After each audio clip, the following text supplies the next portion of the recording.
গ্রামের নিঝুম রাত, ঝিঝি পোকার ডাক শোনা যাচ্ছে। গ্রামের শেষে একটা পুরনো বিশাল বটগাছ। হঠাৎ বাঁশির সুর শোনা গেল।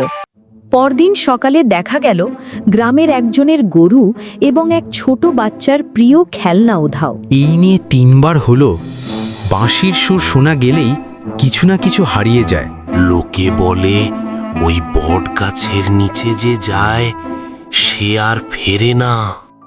রাহুল খুব সাহসী। তার ছোট বোন তুষ্টির প্রিয় পুতুলটিও কাল রাতে হারিয়ে গেছে। তুষ্টি কাঁদছে। ভাইয়া, আমার পুতুলটা কি আর ফিরে আসবে না? তুই কাঁদিস না তুষ্টি, আমি জানি এটা কোনো ভূতের কাজ নয়।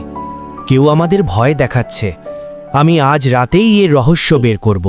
রাত বাজে 12টা। রাহুল হাতে একটা টর্চ আর লাঠি নিয়ে চুপি চুপি বটগাছের দিকে যাচ্ছে। ঝোপঝাড়ের শব্দে সে চমকে ওঠে। হঠাৎ সে দূরে একটা আবঝা আলো দেখতে পায়। আলোটা তো বটগাছের ভেতর থেকে আসছে না, ওটা আসছে বনের ধারের পুরনো ভাঙা জমিদার বাড়ি থেকে। রাহুল সাহসের সাথে জমিদার বাড়িতে ঢুকল। সেখানে গিয়ে সে যা দেখল তাতে সে থমকে গেল। দেখল এক বৃদ্ধ লোক করুণ সুরে বাঁশি বাজাচ্ছেন, আর তার চারপাশে গ্রামের হারিয়ে যাওয়া গরু এবং খেলনাগুলো রাখা। আপনি কে? কেন গ্রামের জিনিস চুরি করছেন? আর এই বাঁশি বাজিয়ে ভয় দেখান কেন? আমি চোর নই দাদু ভাই, আমি এই গ্রামেরই মানুষ ছিলাম। বহু বছর আগে এক বন্যায় আমার সব হারিয়েছে।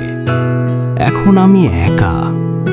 এই পশুগুলো আর খেলনাগুলো দেখলে আমার মনে হয় আমার পরিবার আমার কাছে আছে। বাঁশি বাজায় কারণ আমি চাই না কেউ এখানে এসে দেখুক আমি কতটা অসহায়। ভয় দেখালে কেউ আসে না। আপনি ভয় দেখালে মানুষ আপনাকে ঘৃণা করবে, কিন্তু আপনি যদি আমাদের সাহায্য চান তবে সবাই আপনাকে ভালোবাসবে। চলুন আমার সাথে। পরদিন সকালে রাহুল বৃদ্ধ লোকটিকে গ্রামে নিয়ে এলো। গ্রামের মানুষ প্রথমে রেগে গেলেও রাহুলের কথায় তারা শান্ত হলো। বৃদ্ধের বাঁশি বাজানোর প্রতিভা দেখে গ্রামের মেলায় তাকে জায়গা করে দেওয়া হলো। দাদু, আপনি কি আজ রাতেও বাঁশি বাজাবেন? হ্যাঁ দিদি ভাই, তবে এবার কাউকে ভয় দেখাতে নয়, সবাইকে আনন্দ দিতে।